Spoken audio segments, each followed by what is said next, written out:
Обзор карты боевых действий в период с 8 по окончание 9 июня 2022 года. Украинские силы отошли из Пятигорска и ближайших районов. Задержав наступление российских войск в этом районе, украинцы получили дорогостоящее время, чтобы окопаться и построить укрепления вокруг Славянска и Краматорска. Беларусь объявила о формировании отрядов народной милиции и продолжает держать значительные силы у границы с Украиной. Харьковская линия фронта в районе Харькова и Чугуева. Фиксированные обстрелы. Уды, русские тишки, Старый Салтов, Коробочкин, Чеполь.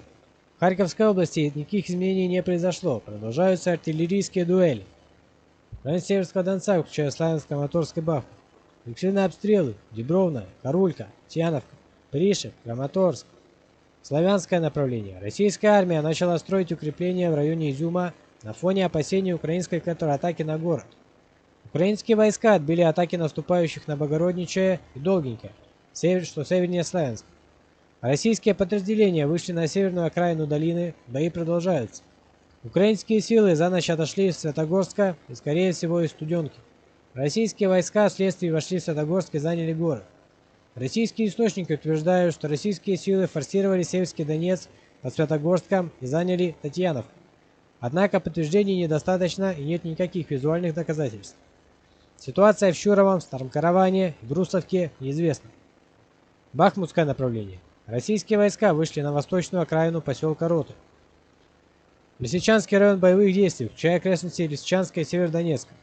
Фиксированы обстрелы Серебрянки, Приволья, Северодонецка, Лисичанска, Устиновки, Горского, Золотого, Камышевахи, Берестова, Белогоровки. Бои продолжаются в Северодонецке. Ситуация в городе очень изменчива и меняется каждый час.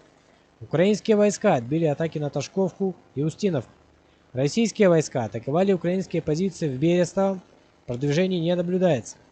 Российские подразделения вошли на западную окраину Камышевахи, что усилило давление на украинские войска в Золотом. Юго-Восточный фронт, включая Донецкую и Запорожскую область. Донецкая область. Фиксированный обстрел Авдеевки, Каменки, Нью-Йорка. В Донецкой области изменений не произошло. Запорожская область. Фиксированный обстрел Орехова, Гуляйполя. В Запорожской области изменений не произошло. Сообщается о переброске российских войск Запорожского на другие направления, в частности на Херсонское направление. Херсонская линия фронта, включая окрестности Херсона и Николаева. Фиксированы обстрелы Таврического, Благодатного, Любимовки, Широкого, Белокреницы, Березнегулова, Добрянки. В Херсонской и Николаевской области изменений не произошло.